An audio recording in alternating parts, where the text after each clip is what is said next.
전쟁의 승부는 더 세게가 아니라 더 싸게, 더 많이, 더 오래를 강요할 수 있느냐에서 갈린다. 해외 군사 매체들이 최근 무인 수상정 논의를 추적하면서 함정의 크기나 배수량을 거의 언급하지 않는 이유가 여기 있다. 그들이 수렴한 질문은 단순하다. 작은 플랫폼이 어디까지 적을 수 있는가? 그리고 그 무장이 미사일의 영역을 어디까지 대체할 수 있는가? 이 질문은 성능 비교가 아니라 운용 비용과 교리의 붕괴를 겨냥한다. 여기서부터 판이 달라진다. 미 해군과 유럽 해군이 동시에 추진해온 무인 수상정 무장화는 겉으로는 진보처럼 보였지만 실전 단계로 가면 늘 같은 벽에 부딪혔다. 미사일 통합 실험은 있었다. 문제는 결과다. 비용, 통합 난이도, 그리고 소형 플랫폼의 구조적 한계가 양산 단계로의 문턱에서 발목을 잡았다. 미사일은 강력하다. 그렇기 때문에 더 잔인하다. 발당 가격이 수십억 원 단위로 뛰고 사격 통제 체계와 발사 구조가 복잡해지면서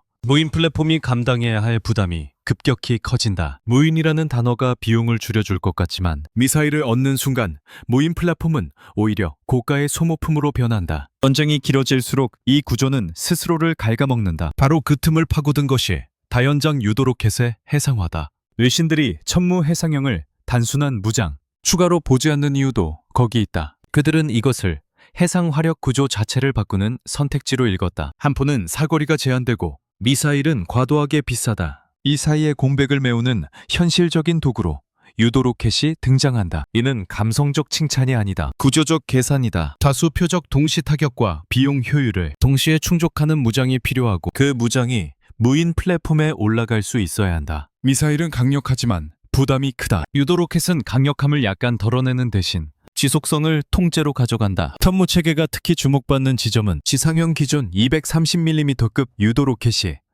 최대 약 80km 수준의 사거리를 갖는 것으로 알려져 있고 발비용이 미사일 대비 현저히 낮다는 평가가 반복된다는 점이다. 외신들은 이 수치를 근거로 미사일과 함포 사이에 공백을 메우는 가장 현실적인 무기라는 표현을 사용했다. 중요한 건 숫자 자체가 아니라 그 숫자가 강제하는 전장 방정식이다. 77-80km급의 정밀 화력이 해상 플랫폼에서 대량으로 운용될 수 있다면 상대는 더 이상 한두 발 막으면 된다는 아니란 계산을 할 수 없다. 방어는 곧 비용이다. 방어 비용이 공격 비용을 압도하는 순간 방어는 체계가 아니라 파산이 된다. 여기서 한국이 불편할 만큼 유리해지는 이유는 산업구조다. 한화 에어로스페이스가 반복적으로 언급되는 것은 이름값 때문이 아니다. 이미 천무를 대량 양산 체계에 올려놓은 몇 안 되는 기업이라는 점이 결정적이다. 폴란드가 200대 이상 규모 도입을 결정하면서 유럽 내 생산 협력과 탄약 공급망까지 동시에 구축됐다. 이 과정에서 로켓 모듈의 신뢰성과 생산 안정성이 검증됐고 해외 매체들은 이를 실전 데이터가 축적된 포병 체계로 분류했다. 핵심은 간단하다. 서방이 무인 수상정에 미사일을 얻는 상상으로 시간을 보내는 동안 한국은 이미 전력화된 무기를 해상으로 확장하는 쪽을 택했다. 실험을 반복하는 쪽과 검증된 체계를 이동시키는 쪽은 출발 전부터 다르다. 데르거는 더 말할 필요가 없다. 천무 해상형이 비룡 유도 로켓보다 한 단계 위라는 평가도 같은 맥락이다. 비룡은 130mm급, 약 30km 내외에서 해상 표적 타격을 염두에 둔 무기다. 반면 천무 해상형은 230mm로 구경 자체가 커지고 탄두 중량과 사거리에서 질적으로 다른 영역으로 들어간다. 외신이 소형 전투함이 중형 전투함 화력을 일부 대체하는 순간이라고 한 것은 과장이 아니다. 수백 톤급 플랫폼에서 이 정도 화력을 운용할 수 있다면 해군 교리는 더 이상 함정 단일체 중심으로 유지되기 어렵다. 작은 플랫폼이 전면에 서고 값비싼 대형 함정은 비로 물러나야 한다. 이 변화는 기술의 승리가 아니라 운영 방식의 승리다. 그리고 한국의 해역 환경은 이 변화를 촉진하는 쪽에 가깝다. 서해, 남해 다도 환경에서 대형 함정 중심 전력은 아름답지만 비효율적일 때가 많다. 반대로 다수의 기동 플랫폼이 유리한 구조다. 해외 분석 기사들이 한국 해군의 지리적 조건을 언급하며 천무 해상형이 무인 수상전과 결합될 경우 연안 거부 능력을 비약적으로 끌어올릴 수 있다고 본 이유가 여기에 있다. 단가와 유지비를 감안하면 미사일로는 감당하기 어려운 물량전을 로켓으로 수행할 수 있다. 한국이 던지는 메시지는 단순히 우리가 더 세다가 아니다. 너희는 방어 비용을 감당할 수 있나? 라는 질문을 먼저 던지는 쪽에 한국이 서 있다는 것이다. 이런 질문은 상대의 계획을 흔든다. 흔들리는 쪽은 대개 우리가 더 강한 무기가 아니라 우리가 더 오래 버틸 예산이 있는지부터 의심하게 된다. 물론 이 길이 그냥 열리는 것은 아니다. 과거 독일과 미국도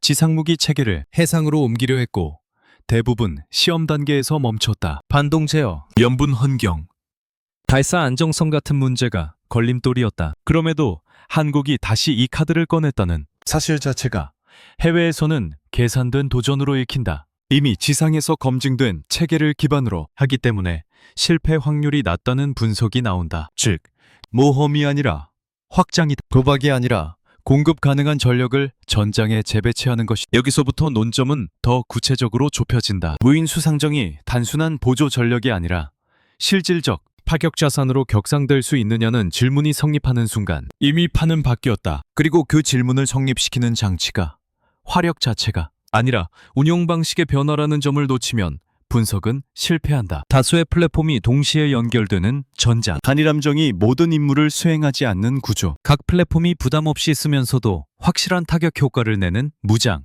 이 조건들이 만나기 시작할 때 미사일 중심으로 굳어있던 서방의 무장화 상식은 더 이상 안전하지 않다. 이 불편한 구조를 가장 먼저 현실로 끌어내는 쪽이 한국이라는 사실이 해외 시선이 멈춰선 이유다. 미사일을 올리면 강해 보인다. 그러나 전쟁은 보이는 강함보다 지속 가능한 강함을 요구한다. 그 지속성을 누가 먼저 확보했는지, 누가 어떤 이유로 그 선택을 할 수밖에 없었는지, 그리고 그 선택이 주변 해군 전력의 계산을 어떻게 강제로 바꾸는지, 이제부터는 바로 그 지점만을 냉정하게 따져봐야 한다. 무인 수상정에 미사일을 얹겠다는 발상은 언제나 그럴듯하게 들린다. 강력하고 직관적이며 정치적으로도 설명하기 쉽다. 그러나 이 선택은 실전으로 들어가는 순간 빠르게 무게를 드러낸다. 문제는 명중률이 아니라 지속성이다. 미 해군과 유럽 해군이 거의 동시에 같은 지점에서 발걸음을 늦춘 이유도 여기에 있다. 그들은 기술이 아니라 구조 앞에서 멈췄다. 미국이 진행해온 무인 수상정 미사일 통합 실험은 가능하다는 사실을 입증하는 데에는 성공했다. 센서 연동, 원격 발사, 통합 통제 체계 모두 작동했다. 하지만 이 결과는 곧 다른 질문을 불러왔다. 그래서 이 체계를 얼마나 자주, 얼마나 많이 쓸 수 있는가라는 질문이다. 미사일은 발당 비용이 수십억 원 단위로 치솟는다. 무인 플랫폼의 장점은 저렴한 플랫폼을 다수 운영하며 위험을 분산하는 데 있는데 미사일을 얻는 순간 이 장점은 의미를 잃는다. 플랫폼이 싸다고 해서 전력이 싸지는 것이 아니다. 판이 비싸면 전력은 비싸다. 그리고 이 비용은 단순한 예산 문제가 아니라 교전 지속 시간에 대한 제약으로 직결된다. 더 큰 문제는 사격 통제 구조다. 미사일은 단순한 발사체가 아니다. 탐지, 식별, 위협 평가, 발사 승인으로 이어지는 다층 구조를 요구한다. 이 구조는 유인 함정에서는 감당 가능하지만 무인 수상정에 그대로 이식되는 순간 시스템은 과도하게 비대해진다.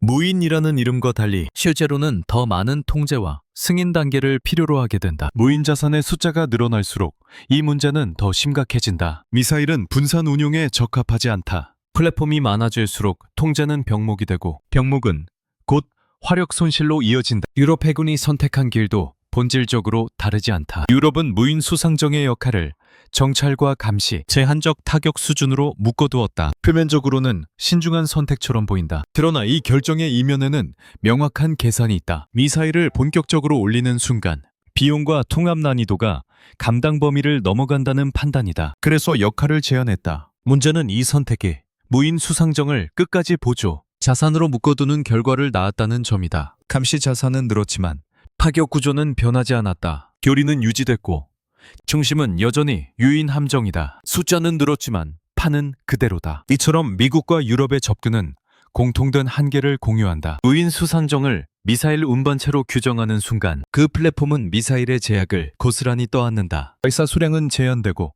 재보급은 느리며 교전이 길어질수록 부담은 기하급수적으로 증가한다. 미사일은 결정적인 한 방에는 강력하지만 지속전에서는 스스로를 마모시키는 무기다. 무인 수상정을 여러 척 보유한다고 해서 이 문제가 해결되지 않는다. 각 플랫폼에 실을 수 있는 미사일 수는 물리적으로 제한적이며 바다 위에서의 재보급은 언제나 취약하다. 결국 전장은 다시 소수의 고가 자산 중심으로 수렴한다. 무인이라는 단어가 붙었을 뿐 구조는 바뀌지 않는다. 여기서 시선을 조금만 넓히면 이 선택이 어떤 전쟁을 전제로 하고 있는지가 드러난다. 미사일 중심의 무장화는 짧고 강한 교전을 상정한다. 빠르게 타격하고 빠르게 종료하는 전쟁이다. 그러나 오늘의 해역 환경은 그 반대에 가깝다. 저강도 충돌이 길어지고 진장 상태가 상시화된다. 이 상황에서 중요한 것은 한 번의 강한 타격이 아니라 얼마나 오랫동안 압박을 유지할 수 있느냐다. 이 질문 앞에서 미사일은 점점 불리해진다. 강력하지만 오래 쓰기에는 너무 비싸다. 바로 이 지점에서 한국의 선택이 대비된다. 한국은 무인 수상정을 미사일의 축소판으로 만들지 않았다. 애초에 미사일을 기준으로 전장을 설계하지 않았다. 대신 유도로켓이라는 서방 해군이 상대적으로 주변부로 밀어두었던 영역을 중심으로 끌어올렸다. 이 차이는 무장 선택의 문제가 아니라 전쟁을 바라보는 시간, 감각의 차이다. 유도로켓은 한 발의 위력에서는 미사일에 미치지 못한다. 대신 다수를 운용할 수 있고 반복적으로 사용할 수 있다. 이는 곧 전장을 관리하는 능력으로 이어진다. 그런데는 매번 막아야 하는 상황에 놓이고 그 방어 비용은 누적된다. 미사일 통합이 좌초된 또 하나의 이유는 유지비와 운용 부담이다. 무인 수상정은 사람이 타지 않기 때문에 출동 빈도가 높아질 수밖에 없다. 출동이 잦아질수록 정비 부담은 커진다. 무장이 복잡할수록 이 부담은 더 빠르게 누적된다. 미사일 체계는 그 자체로 고도의 정비 인프라를 요구한다. 이 구조를 무인 자산에 그대로 얻는 순간 운용은 빠르게 경직된다. 반면 비교적 단순한 모듈 구조를 가진 로켓 기반 체계는 교체와 정비가 빠르다. 이는 편의성의 문제가 아니라 작전 지속 능력의 문제다. 전쟁에서 지속 능력은 곧 주도권이다. 무인 수상정에 미사일을 올리는 방식이 한계에 부딪힌 이유는 미사일의 성능 문제가 아니다. 미사일을 중심에 놓고 전장을 설계한 사고방식이 문제였다. 이 사고방식에서는 무인 플랫폼이 아무리 늘어나도 전력 구조는 바뀌지 않는다. 반대로 중심을 옮기는 순간 비교의 축 자체가 달라진다. 이제 중요한 것은 무엇을 얼마나 멀리 쏘느냐가 아니라 어떤 화력을 어떤 밀도로, 어떤 비용으로 유지할 수 있느냐다. 이 질문이 성립하는 순간 기존의 미사일 중심 교리는 더 이상 당연하지 않다. 그리고 바로 이 지점에서 무인 수상정이 단순한 보조 자산이 아니라 전장의 전면으로 나올 수 있는 조건이 서서히 갖춰지기 시작한다. 유도로켓이 다시 주목받는 이유는 기술의 진보가 아니라 전쟁의 성격이 바뀌었기 때문이다. 미사일은 여전히 강력하다. 그러나 오늘의 해역에서 요구되는 것은 한 번에 끝내는 힘이 아니라 계속해서 압박을 유지하는 능력이다. 이 차이를 이해하지 못하면 유도로켓을 미사일의 하위 대안으로 오해하게 된다. 실제로는 그 반대에 가깝다. 유도로켓은 지속전을 전제로 설계된 무기다. 유도로켓의 본질적 강점은 단순하다. 다연장 구조, 상대적으로 낮은 발당 비용, 그리고 반복 사용을 전제로 한 운용 개념이다. 이는 단순한 경제성 논의가 아니 전장에서 비용은 곧 의사결정의 자유도를 의미한다. 발당 수십억 원이 드는 무기는 언제나 아껴 써야 할 자산이 된다. 반대로 발 비용이 낮아질수록 지휘관은 결정을 빠르게 내릴 수 있다. 망설임이 줄어들고 교전 템포는 빨라진다. 이 차이는 전투의 양상이 아니라 전장의 리듬을 바꾼다. 해외 군사 분석에서 반복적으로 언급된 표현이 미사일과 함포 사이의 공백이다. 이 공백은 오랫동안 애매한 영역으로 남아 있었다. 함포는 사거리가 짧고 미사일은 지나치게 비싸다. 이 사이에서 유도로켓은 그동안 과소평가돼 왔다. 그러나 이 무기는 다수 표적 동시 타격이라는 측면에서 미사일보다 유연하고 사거리 면에서는 함포를 압도한다. 중요한 것은 이 조합이 현실적인 전장 요구와 정확히 맞물린다는 점이다. 다수의 소형 표적, 분산된 적자산, 그리고 빠르게 변하는 교전 상황에서 한 발의 결정타보다 여러 번의 확실한 타격이 더 효과적일 때가 많다. 유도로켓의 다연장 특성은 단순한 물량이 아니다. 이는 포화 효과를 만들어내는 구조다. 한 플랫폼에서 동시에 여러 표적을 타격할 수 있고 필요할 경우 일제 사격으로 짧은 시간 안에 특정 해역을 화력으로 덮을 수 있다. 이 능력은 상대에게 심리적 부담을 준다. 방어 체계는 항상 최악의 경우를 상정해야 한다. 미사일 몇 발은 계산 가능하다. 그러나 수십 발의 유도로켓이 동시에 날아오는 상황은 방어 비용과 자원의 소모를 급격히 증가시킨다. 방어가 가능하냐의 문제가 아니라 방어를 계속할 수 있느냐의 문제가 된다. 여기서 비용 효율성은 단순히 예산 항목의 문제가 아니다. 이는 전장 지속 시간과 직결된다. 전쟁이 길어질수록 값비싼 무기는 점점 사용하기 어려워진다. 정치적 부담,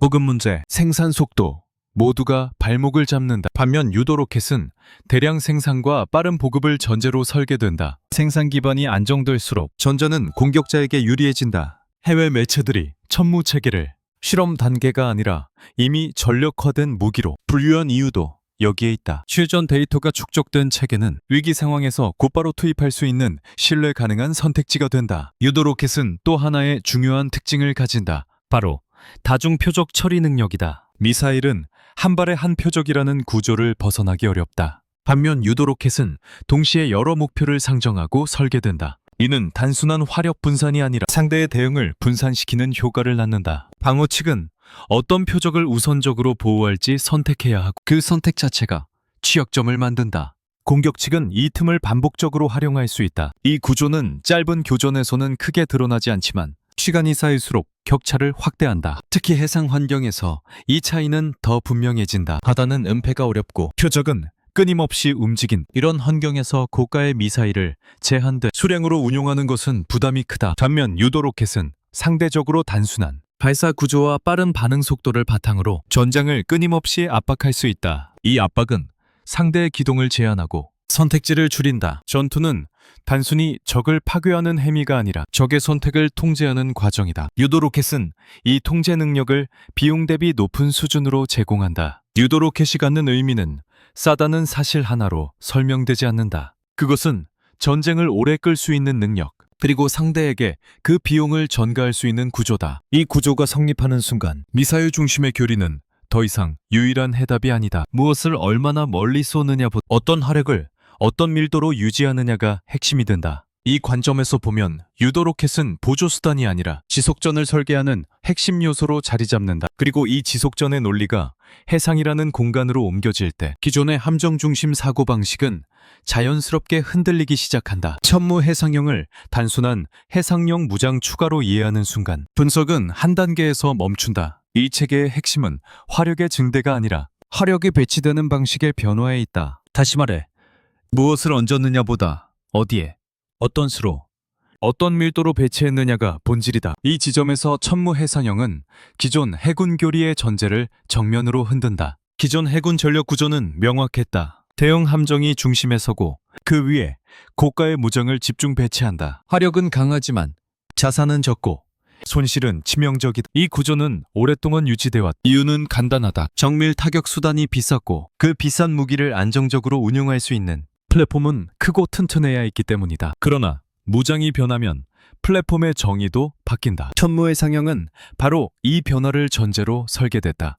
1130mm급 유도 로켓을 사용하는 해산 전용 다연장 체계는 미사일처럼 복잡한 발사 구조를 요구하지 않는다. 경사 발사 방식을 유지하면서도 해상, 안정화 제어 알고리즘을 적용해 소형 플랫폼에서도 운용 가능하도록 설계됐다. 이 선택은 기술적 타협이 아니라 의도된 방향성이다. 조직 발사 체계가 주는 인상은 강력하지만 그 대가는 크다. 구조적 계구부, 복잡한 배기 설계, 증가하는 레이더 반사 면적, 무인 수상정에 이런 부담을 얻는 순간 플랫폼의 장점은 급속히 희석된다. 천무 해상형이 경사 발사를 고수한 이유는 명확하다. 눈에 띄지 않으면서도 필요할 때만 모습을 드러내는 구조가 무인 플랫폼의 생존성을 높이기 때문이다. 이로 인해 전장의 중심이 이동한다. 더 이상 한 척의 함정이 얼마나 강한가가 아니라 여러 개의 소형 플랫폼이 동시에 어떤 효과를 만들어내는가가 기준이 된다. 수백 톤급 무인 수상정이 수십 발의 유도 로켓을 탑재하고 여러 척이 네트워크로 연결된 상태에서 움직인다고 가정해보자. 개별 플랫폼은 소형이지만 집합체로서의 화력은 중형 전투함의 영역에 접근한다. 외신의 이를 두고 소형 전투함이 중형 전투함의 화력을 일부 대체하는 순간이라고 표현한 이유가 여기에 있다. 이 표현은 과장이 아니라 교리적 변화의 징후. 중요한 것은 이 구조가 실험실에서 만들어진 개념이 아니라는 점이다. 천무 해상형은 지상형 천무와 포드 규격을 공유한다. 탄약 호환성이 높고 생산 정비 체계도 이미 구축돼 있다. 이는 단순한 편의성이 아니다. 저력화 속도와 작전 지속 능력을 결정하는 요소다. 완전히 새로운 무장을 도입하는 경우 초기 배치 이후에도 긴 시간 동안 운용 안정성을 검증해야 한다. 반면 이미 검증된 체계를 해상으로 확장하는 방식은 위험의 성격이 다르다.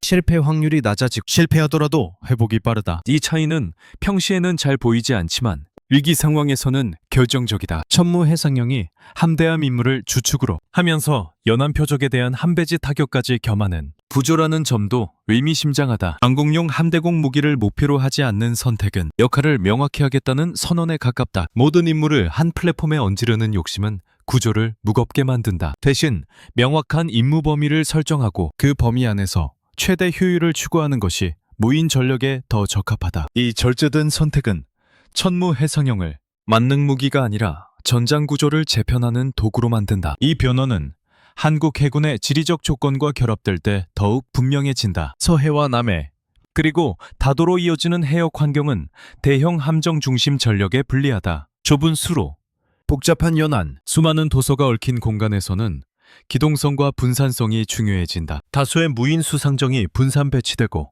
필요할 때 네트워크로 묶여 화력을 집중하는 구조는 이 환경과 정확히 맞물린다. 천무 해상형의 사거리인 70출 80km는 이런 작전 반경과 과하지도 부족하지도 않게 맞아떨어진다. 값비싼 장거리 미사일을 쓰지 않고도 충분한 억제력을 확보할 수 있는 이유다. 이 지점에서 해군 교리의 전통적 질문은 무력해진다. 가장 강한 함정이 무엇인가? 라는 질문 대신 어떤 구조가 상대의 개선을 가장 불편하게 만드는가? 라는 질문이 전면에 나온다. 천무 해상형은 이 질문에 명확한 답을 제시한다. 상대는 더 이상 몇 척의 대형 함정을 상대하는 것이 아니라 어디서 나타날지 모르는 다수의 소형, 화력 플랫폼을 동시에 고려해야 한다. 방어는 복잡해지고 비용은 상승한다. 이 불균형이 누적될수록 전장의 주도권은 자연스럽게 공격 측으로 이동한다. 천무 해상형이 만들어내는 변화는 한 발의 위력으로 설명되지 않는다. 그것은 전장을 바라보는 시선 자체를 이동시키는 힘이다. 단일 플랫폼의 상능 경쟁에서 벗어나 운영구조와 비용의 경쟁으로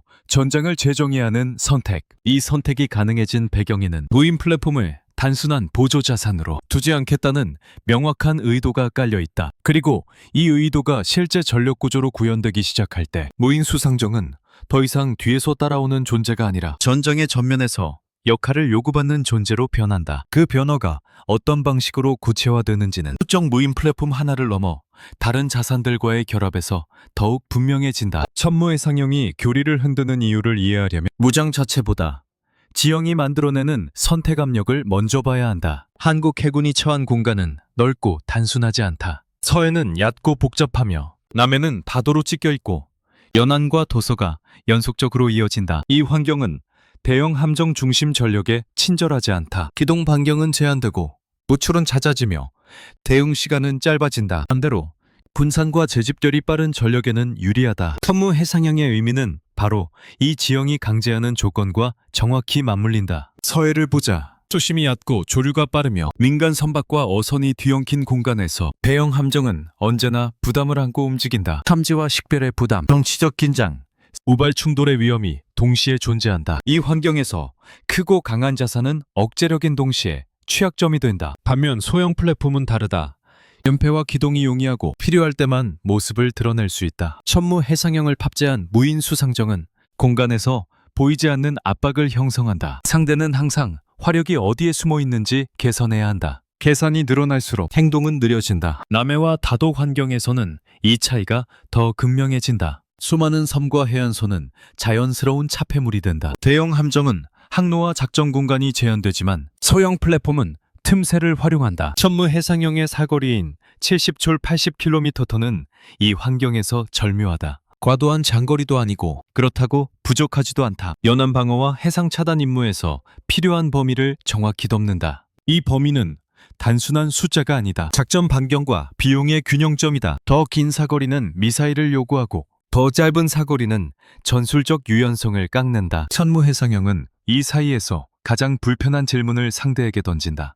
이 정도 화력을 이 비용으로 이 밀도로 막을 수 있는가? 이 질문은 한국 해군에게는 자연스럽지만 주변 해군에게는 까다롭다. 일본을 보자. 일본 해상자위대는 대형 함정과 미사일, 중심의 고가 전력 구조에 익숙하다. 방어는 탄탄하지만 비용이 높다. 연안과 도서 방어를 위해 동일한 밀도의 화력을 유지하려면 자산 투입은 기하급수적으로 늘어난다. 중국은 또 다른 문제에 직면한다. 함정수는 많지만 연안과 도서 환경에서 모든 자산을 동시에 관리하고 보호하는 것은 다른 차원의 부담이다. 특히 분산된 소형 화력 플랫폼이 네트워크로 묶여 움직일 경우 방어는 단순한 숫자의 문제가 아니라 지속 가능한 통제의 문제로 바뀐다. 천무 해상형이 지리적 조건과 결합할 때 나타나는 또 하나의 효과는 연안 거부 능력의 질적 변화다. 기존의 연안 거부는 소수의 강력한 자산으로 접근을 막는 방식이었다. 그러나 이 방식은 자산 손실에 취약하다. 한 척의 손실이 곧 공백으로 이어진다. 반면 다수의 무인 수상정이 천무, 해상형을 탑재하고 분산 배치되는 구조에서는 일부 손실이 전체 전력에 미치는 영향이 제한된다. 손실은 개선에 포함되지만 작전은 멈추지 않는다. 이 차이는 위기 상황에서 상대의 결심에 직접적인 영향을 준다. 여척을 잃으면 끝난다는 계산이 성립하지 않기 때문이다. 여기서 중요한 것은 이 구조가 한국의 지리적 조건을 전제로 설계됐다는 점이다. 천무 해상형은 보편적 만능 해법이 아닌 넓은 대양에서 항모 전단을 상대하기 위한 무기도 아니다. 대신 한국이 실제로 싸울 가능성이 높은 공간, 즉 연안과 도서, 접소한 해역을 기준으로 최적화돼 있다. 이 점이 주변국에게 불편한 이유다. 이 구조는 쉽게 모방할 수 없다. 지형이 다르고 교리가 다르며 무엇보다 비용 구조가 다르다. 한국이 가진 지리적 제약은 이 순간 전략적 자산으로 전환된다. 천무 해상형을 통해 드러나는 것은 단순한 무기 선택이 아니라 한국 해군이 전장을 해석하는 방식이다. 넓은 바다에서의 상징적 우위보다 현실적인 공간에서의 지속적 압박을 중시하는 선택. 이 선택은 상대에게 끊임없이 비용을 강요한다. 방어를 유지하려면 더 많은 자산과 예산이 필요하고 그 부담은 시간이 갈수록 커진다. 전쟁이 발발하지 않아도 긴장 상태 자체가 상대를 소모시킨다. 이것이 연안과 다도 환경에서 천무 해상형이 갖는 진짜 힘이다. 이렇게 형성된 연안과 도서 중심의 화력 구조가 기존 유인 전력과 어떤 방식으로 결합될 때 가장 큰 효과를 내는가라는 질문이다. 무인 수상정이 단독으로 움직일 때와 유인 고속정 및 기존 전력과 역할을 분담할 때의 차이는 작지 않다. 이 결합 방식이 어떻게 설계됐느냐에 따라 천무 해상형이 만들어내는 압박의 밀도는 전혀 다른 수준으로 올라간다. 천무 해상형이 지리와 결합해 만들어낸 압박, 단독 운용만으로도 의미를 갖지만 진짜 위력은 유인 전력과의 결합 구조에서 드러난다. 여기서 자연스럽게 거론되는 축이 PK급 고속정이다. 이는 새로운 조합이 아니라 이미 존재하던 자산의 역할 재배치에 가깝다. 중요한 것은 무엇을 더 얻느냐가 아니라 누가 앞에 서고 누가 뒤에서 통제하느냐. 기존 PKM급 고속정은 비룡 유도 로켓을 통해 경비전과 소형 표적 대응에 최적화된 전력이었다. 빠르고 민첩하며 연안 환경에 익숙하다. 그러나 이 구조에서는 유인 고속정이 화력, 투사의 주체이자 동시에 위험을 감수하는 존재였다. 천무 해상형과 무인 수상정이 결합되는 순간 이 역할 분담은 근본적으로 바뀐다. 유인 고속정은 감시와 지휘, 통제의 축으로 이동하고 무인 수상정이 전면에서 화력을 투사한다. 사람은 뒤로 물러나고 위험은 기계가 감당한다. 이 변화는 단순한 안전 문제를 넘어 화력 밀도를 끌어올리는 조건이 된다. 이 구조의 강점은 명확하다. 무인 수상정은 각자 수십 발 규모의 유도 로켓을 탑재할 수 있고 여러 척이 동시에 움직일 경우 짧은 시간 안에 특정 해역을 화력으로 덮을 수 있다. 유인 고속정은 이들을 직접 통제하기보다는 상위 지휘 체계와의 연결과 상황 판단에 집중한다. 결과적으로 한 명의 지휘관이 통제할 수 있는 화력의 총량이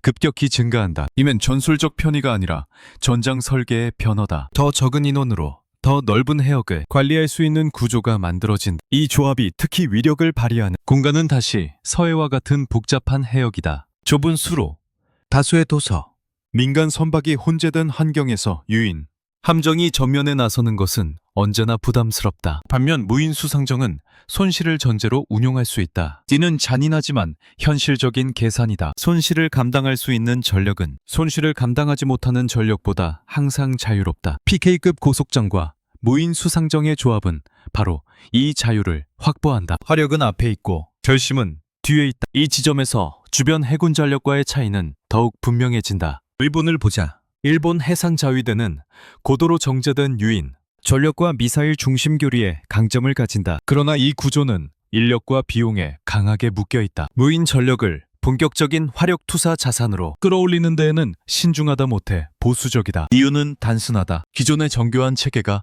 흔들릴 수 있기 때문이다. 결과적으로 일부는 무인 자산을 보조적 역할에 묶어두고 결정적 화력은 여전히 유인 함정에 의존한다. 이는 안정적이지만 변화에 둔감하다. 중국의 경우는 방향이 다르다. 중국은 대규모 함정수와 미사일, 전력을 바탕으로 물량 우위를 강조한다. 그러나 이 구조 역시 한계를 안고 있다. 연안과 도서 환경에서 다수의 자산을 동시에 통제하고 보호하는 것은 단순히 숫자가 많다고 해결되지 않는다. 특히 분산된 무인 수상정과 유인 전력이 혼합된 네트워크 구조를 상대할 경우 방어 측은 어느 지점을 우선적으로 차단해야 할지 판단하기 어려워진다. 중국식 중앙집중형 통제 구조는 이런 상황에서 오히려 부담으로 작용할 가능성이 크다. 통제는 빠를 수 있지만 유연성은 제한된다. 반면 한국의 접근은 다르다. 처음부터 유인과 무인을 명확히 분리하고 역할을 나눴다.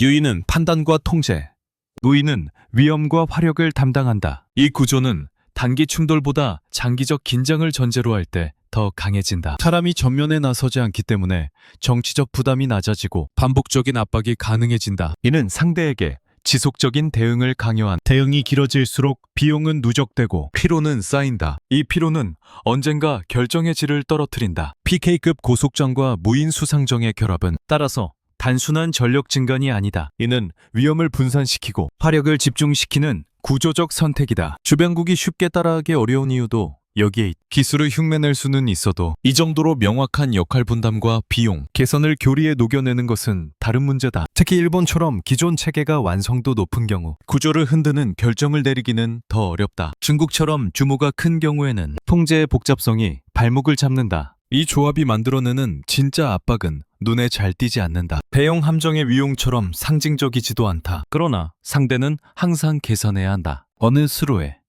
어느 섬 뒤에 어떤 무인 플랫폼이 숨어 있는지, 그리고 그 뒤에서 이를 통제하는 유인 전력이 어디에 있는지. 이 계산은 단순히 군사적 문제를 넘어 정치와 외교의 부담으로 확장된다. 긴장을 완화하려 해도 구조 자체가 쉽게 풀리지 않기 때문이다. 천무 삼정형을 이야기할 때 가장 많이 호출되는 비교 대상은 언제나 미국의 하이마스다. 의도적이든 아니든 이 비교는 이미 전제를 하나 깔고 시작한다. 히마스가 기준이고 다른 체계는 그 변주라는 전제다. 그러나 천무삼령이 등장하면서 이 전제는 점점 불편해진다. 이유는 단순하다. 두 체계는 더 이상 같은 방향으로 진화하고 있지 않기 때문이다. 겉보기에는 모두 다연장 로켓 플랫폼이지만 내부 구조와 사고방식은 이미 갈라졌다. 하이마스의 강점은 명확하다. 체계는 정형화되어 있고 운용 개념은 안정적이다. 미군 중심의 네트워크 전장에 깊숙이 통합되어 있으며 정치적 신뢰도 역시 높다. 그러나 이 강점은